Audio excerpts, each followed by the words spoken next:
The Joint Admissions and Matriculation Board, JAMB, has flagged no fewer than 9,469 admissions across 20 tertiary institutions nationwide for the 2024 academic session.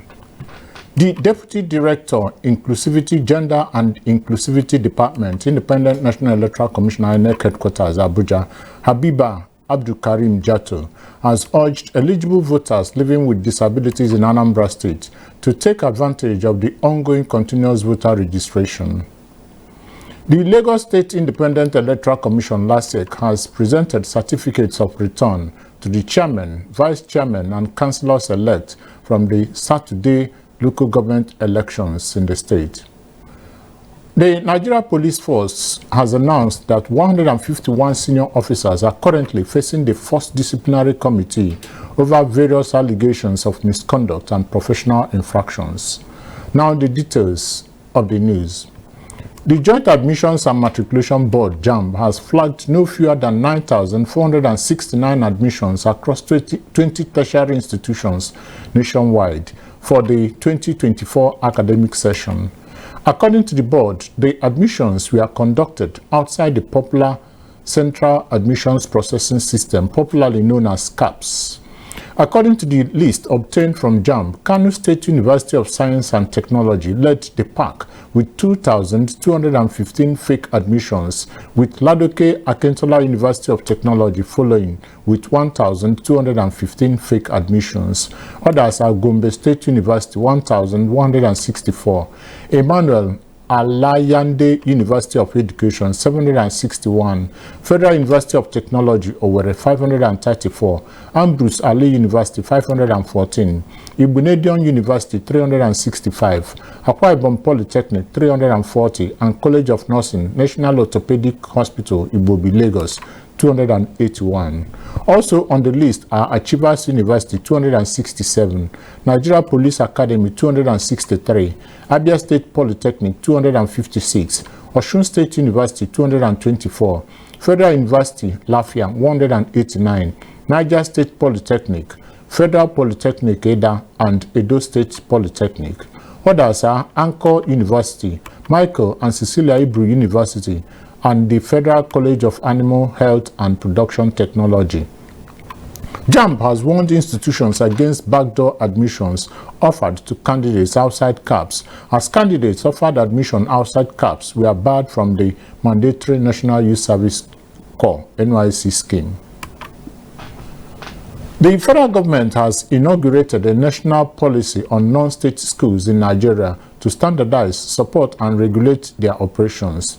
Non-state schools are educational institutions that are not directly funded or managed by the government, which include faith-based schools, private, homeschooling, adult learning centers, charity schools, and community schools. The national policy on non-state schools in Nigeria, approved by the National Council for Education in October last year, was born out of the need to address the challenges of this category of schools in complementing government efforts to provide access to quality, equitable, and inclusive education to Nigerians. At the event in Abuja, the Minister of Education, Dr. Olatunji Alausa, said the policy outlined clear guidelines for non-state schools such as infrastructure, teacher quality, curriculum delivery, and stronger accountability measures in line with national frameworks to ensure standards. The Independent National Electoral Commission (INEC) has warned political parties against making careless mistakes in the nomination and submission of candidates for the various elections. The Commission said such mistakes could be detrimental to both parties and their candidates. INEC National Commissioner and Chairperson of the Legal Services, Clearance and Complaints Committee, Mrs. May Agbamuche-Mbu, gave the warning at a two-day refresher workshop on the use of the INEC Candidate Nomination Portal, or ICNP, for party officials. Mrs. Agbamuche-Mbu said the training was organized to enhance the capacity of political parties and minimize procedural errors in candidate nominations, as well as consolidate the achievements from previous cycles and ensure a more efficient, transparent, and technologically seamless nomination process in preparation for upcoming by-elections and the Federal Capital Territory Area Council polls.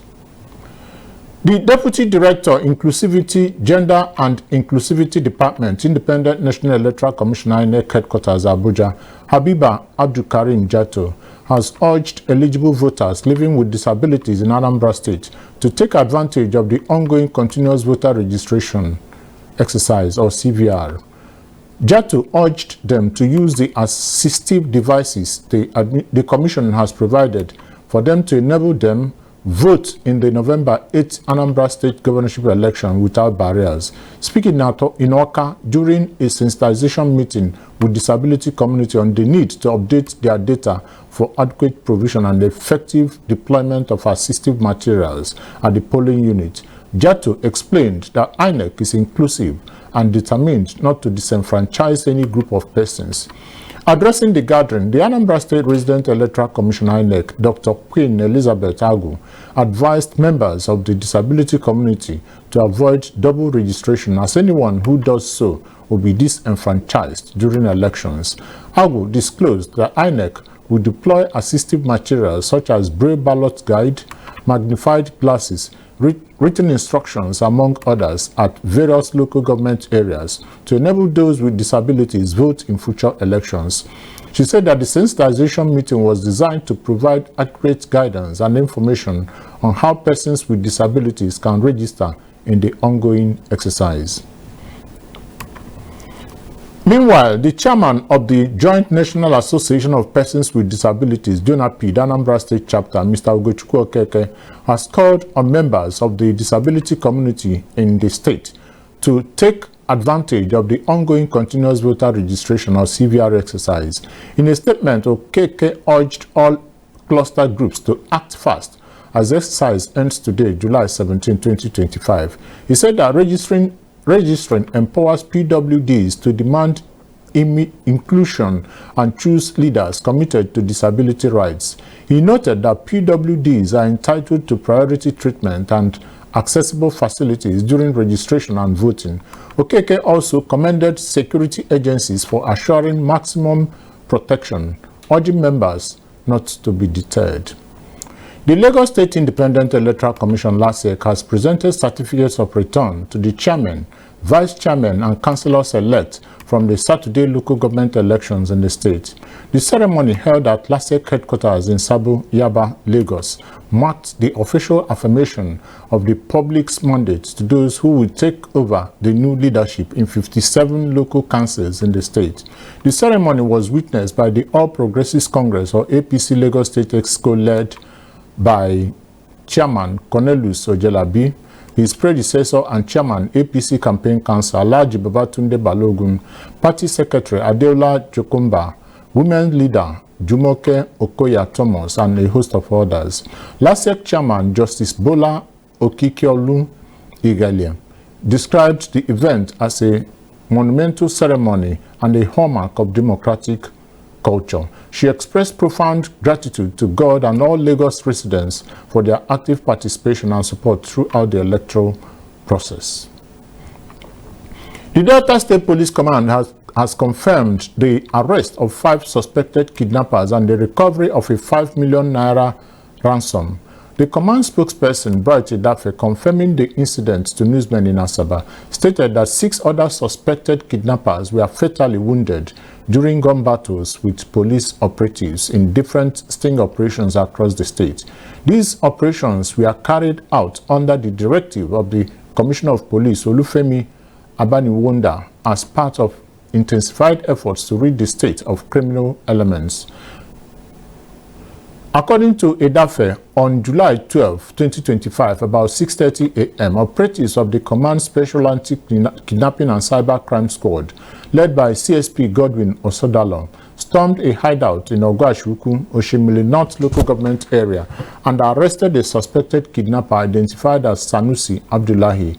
Idafe said the suspect was found in possession of 5 million naira, believed to be part of ransom paid by one of their victims. Preliminary investigations revealed that Abdullahi and his gang were responsible for multiple kidnapping incidents in Ibusa, Ogwashuku, Ubulokiti, Isele Uku, Isela Asaba, and surrounding areas. The suspect led operatives to other hideouts as Second Deputy and Oko in Asaba, where 4 other gang members were arrested. Investigations into the matter are ongoing. The Ebonyi state government has frowned on the unauthorized erection of speed bumps on roads by residents and communities across the state. It described the practice as illegal and harmful to public infrastructure, posing serious danger to both people and their property. The Commissioner for Works, Stanley Mbam, who issued the warning during an interaction with journalists, stated that many of the speed breakers placed by residents and communities were unnecessary. Noting that many roads constructed by the state government do not require speed breakers, he explained that the indiscriminate construction of such obstacles could lead to early deterioration and erosion of the roads. He emphasized that individuals or communities do not have the right to alter road structures without express approval from the government through the Ministry of Works. He said if any community believes that speed breakers are necessary, they must first apply to the Ministry of Works. The acting Vice-Chancellor of the University of Abuja, Professor La Manko, has warned Nigerian parents and guardians against paying money to influence the university admission process for their children, describing the practice as illegal and exploitative.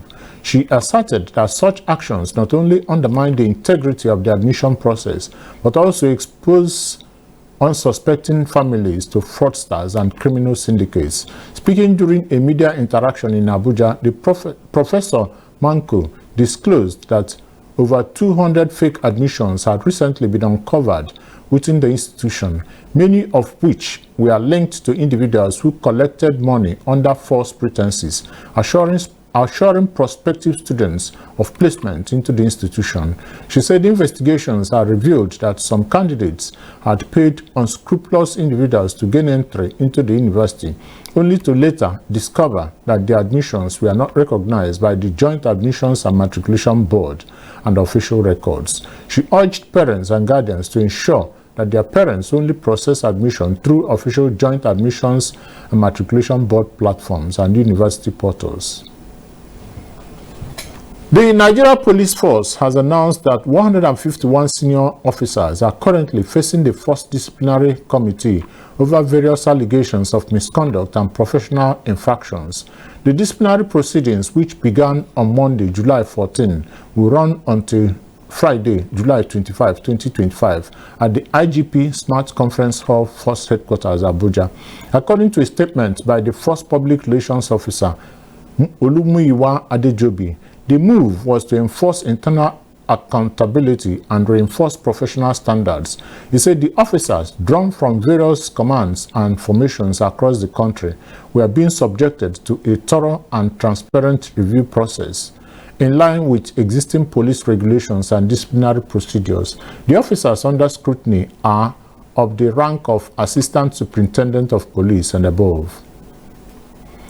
To end the Sapientia news at 1 p.m., a recap of the major headlines. The Joint Admissions and Matriculation Board, JAMB, has flagged no fewer than 9,469 admissions across 20 tertiary institutions nationwide for the 2024 academic session. The Deputy Director, Inclusivity, Gender and Inclusivity Department, Independent National Electoral Commissioner, INEC Headquarters, Abuja, Habiba Abdulkarim Jato, has urged eligible voters living with disabilities in Anambra State to take advantage of the ongoing Continuous Voter Registration, or CVR. The Lagos State Independent Electoral Commission, LASIEC, has presented certificates of return to the chairman, vice chairman, and councillors-elect from last Saturday's local government elections in the state.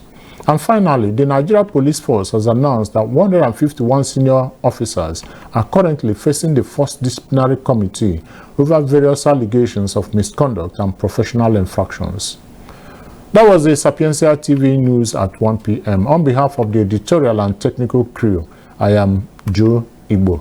Good afternoon and thanks for choosing TV Sapientia.